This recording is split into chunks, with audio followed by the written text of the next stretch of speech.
Hey guys, I'm Kenzie, this is Taylor. Today we're going to be running you through the CFK FLEXI Flow.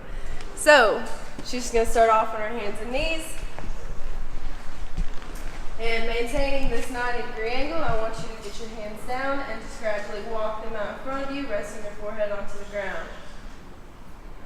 Nice, just a couple breaths here, letting the chest open up and fall to the floor. From here, we're going to go into upward facing dog. So bring your hands back into your tabletop position and extend your torso out in front of you, coming into upward facing dog. From here, I want you to lift your thighs off the ground, squeeze the butt and the quads, make sure everything is active shoulders, trying to pull your chest to the wall out in front of you. Nice. And from here, she's just going to roll into downward facing dog. Coming down, trying to push away from the palms, driving each heel into the ground, creating length in the spine. Raise your head just a little bit, that spine in perfect alignment, nice. From here, she's going to come into a sun salutation, so she's going to tiptoe her feet all the way into her hands, allowing the spine to stack in alignment. Soft bend in the knees, sweep up into mountain, actively reaching overhead. Take a few breaths. And on your next exhale, sweep the arms back down, maintaining a flat back as long as possible, and then coming into forward fold, allowing the spine to round. Feel the stretch in your hamstrings, and inhale up to a flat back.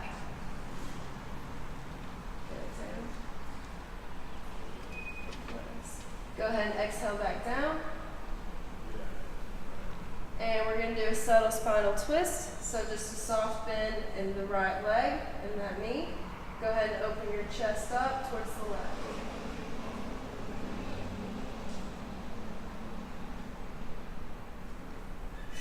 Nice. And go ahead and switch it up. Just soft bend in the knee, twisting the spine.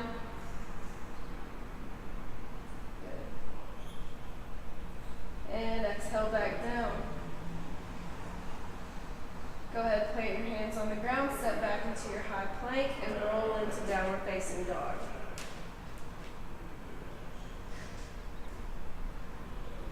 From here, we're going to go into a three-legged dog pose. So take your right heel up to the sky. Try not to let those hips open up. Get them square to the ground. And sweep the knee into the outside of your right hand. This is an active lizard pose. You can take it down to your knee for a true lizard, just down on the knee. Yeah, good. And if you're looking for a challenge, you could always open up your chest towards the knee that is forward and reach around and grab this back leg. This is twisting lizard.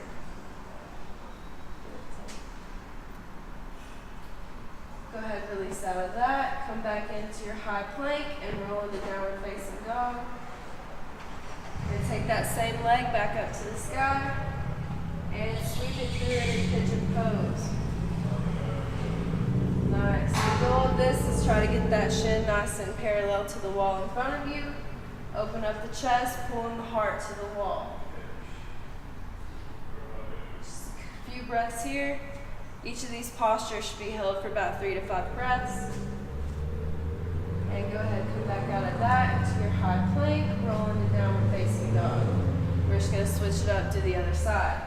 So go into your three-legged dog, left heel goes to the sky, swing it through to a lizard, stay active for now. And go ahead, drop the knee, coming into twisting lizard, just opening the chest to the knee that's forward, grabbing the back toe. You should feel this in your quad, your hip flexors, your spine. And release. Come back into your high plank, roll into downward facing dog, and back into three-legged dog. We're going to sweep that leg all the way through into pigeon pose. And on these three-legged dog transitions, when you're sweeping or bringing the knees in, you're also crunching the abs, therefore you should be exhaling When you're lifting the chest like she is now, these are more for an inhale.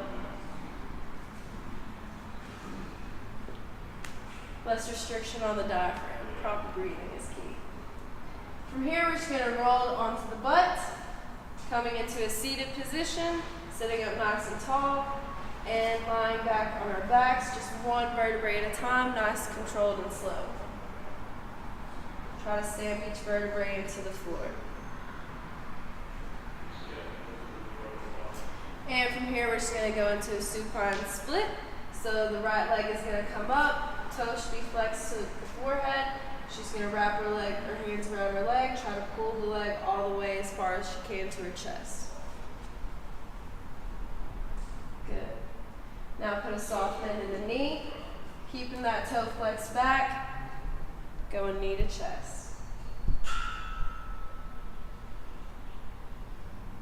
And next is the supine twist.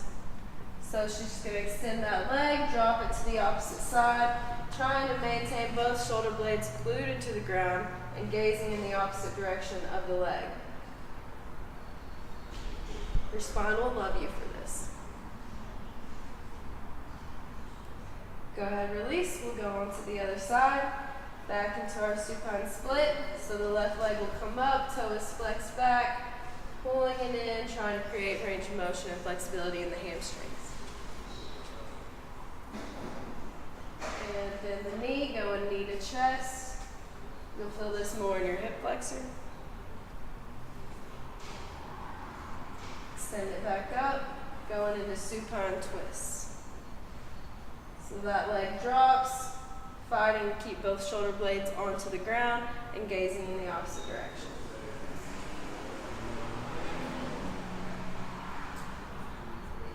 And come back down to just a natural lying position. Both legs flat. Now we're going to go into a supine butterfly position. Try to open up the hips a little bit more.